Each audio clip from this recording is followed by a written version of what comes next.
Great to be back here again, the Pittsburgh Weekend Edition, folks, and I'm so delighted to have Fred Massey, CEO of Family Links, here joining us, and so much to share, and I really am honored that you're here. You're very busy. You're doing some great work for the community.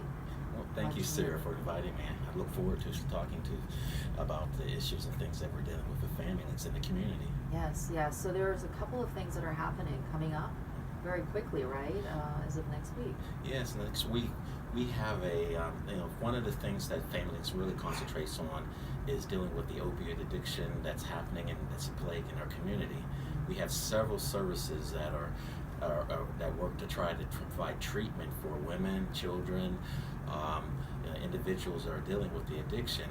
But one of the things that we've done recently over the last year or so was partner with Kevin Stevens from the Power Forward Foundation.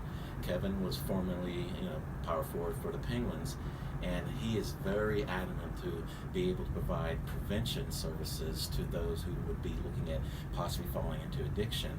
And so we are working with Kevin and Power Forward Foundation and Hampton community next week to be able to provide some prevention services, also talk to the individuals. Kevin will be there.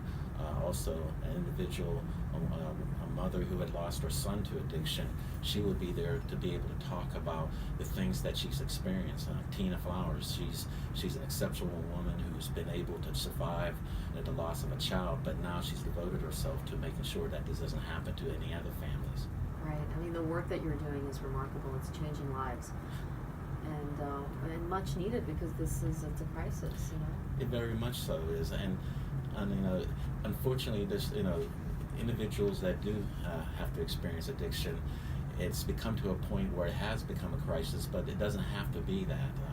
And with some of the support from individuals, there's a lot of information, a lot of money coming in to be able to provide treatment support, but more so it's also being able to understand the underlying effects of what causes individuals with addiction in the first place. Yes, and I mean, one of the things that the services that are provided, it's a generational thing, so it's not just about, making sure that they get the proper counseling and help, but what is the easiest way to get in contact with Family Links?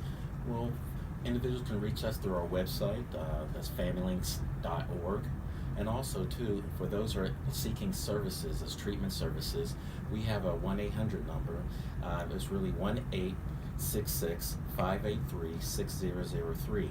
And that's our central intake number. It will go, and individuals will be able to respond and triage you to the appropriate level of service. And so if you have a question about some of the things that you're going to be asking for and needing, you can call that number, and individuals will be able to steer you to the right direction of what services would be appropriate.